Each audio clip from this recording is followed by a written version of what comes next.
추락하는 수원 삼성 블루잉즈는 날개가 없는 것 같습니다. 충격의 2부 리그 강등 뒤 첫 시즌이 한창인데 초반 선두권이었던 수원 삼성은 어느새 8위까지 떨어졌습니다. 팀 레전드 염기훈 감독은 결국 책임을 지고 사퇴를 했습니다. 선두에서 멀어진 채 다시 후임 감독을 찾아야 하는 총체적 난국에 빠진 수원 삼성. 정말 2부 리그 잔류가 현실화하는 걸까요? 스튜디오 퍼즐이 들여다보겠습니다.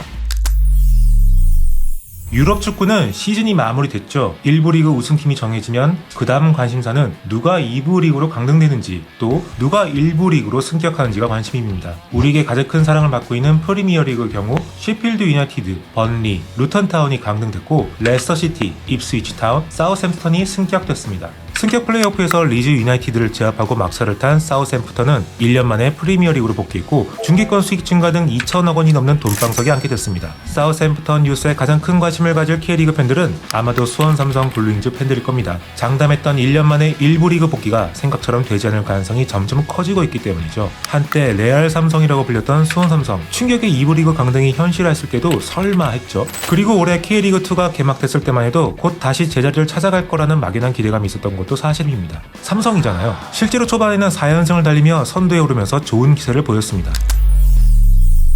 그런데 거기까지였습니다. 최근 5경기에서 연속 패배하면서 순위는 8위까지 떨어졌습니다. 우승팀에만 주어지는 다이렉트 승격 경쟁은 물론 승강 플레이오프 진출 경쟁도 험난해졌습니다. 2부 리그에선 적어도 4위는 해야 플레이오프를 통해 승격기를 잡을 수 있습니다. 연패에 빠지자 결국 팀 레전드 출신 염기훈 감독은 성적 부진의 책임을 지고 물러났습니다. 지난 25일 서울 이랜드와의 15라운드 홈경기에서 1대3으로 역전패하자 박경훈 단장에게 면담을 요청했고 이 자리에서 자진 사퇴 의사를 밝혔습니다. 구단도 이를 받아들였고요. 지난 겨울 수많은 수원 팬들은 염기훈 감독 대행이 정식 감독이 되지 않길 바랐습니다. 지난 컨텐츠에서도 전해드렸듯 2부 리그에서 1부 리그로 올라가는 거 그거 말처럼 쉽지 않기 때문입니다. K리그2는 결코 만만한 리그가 아닙니다. 좀 더 경험이 풍부하고 팀 자체를 뒤집어 놓을 노련한 감독이 필요하다는 거죠. 그리고 또 한 번의 레전드가 희생양이 되길 바라는 팬들은 없었습니다. 하지만 그게 현실이 됐죠. 수원 팬들은 이런 결말을 어느 정도 예상했을 겁니다. 현재 구단의 상황은 생각보다 더 좋지 않다는 걸 알게 됐거든요. 1부 리그 승격을 위한 구단주 또는 그룹의 전폭적인 지원도 기대하기 어렵습니다. 팬들 입장에선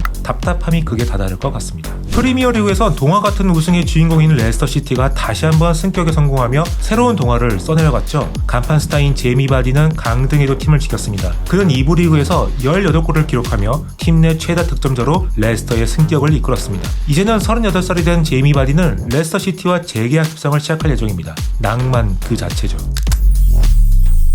수원 삼성 블루잉즈와 써내려갈 스토리는 레스터처럼 해피엔딩일까요? 아니면 썬더랜드처럼 잔혹동화일까요? 스튜디오 퍼즐이 계속 지켜보겠습니다.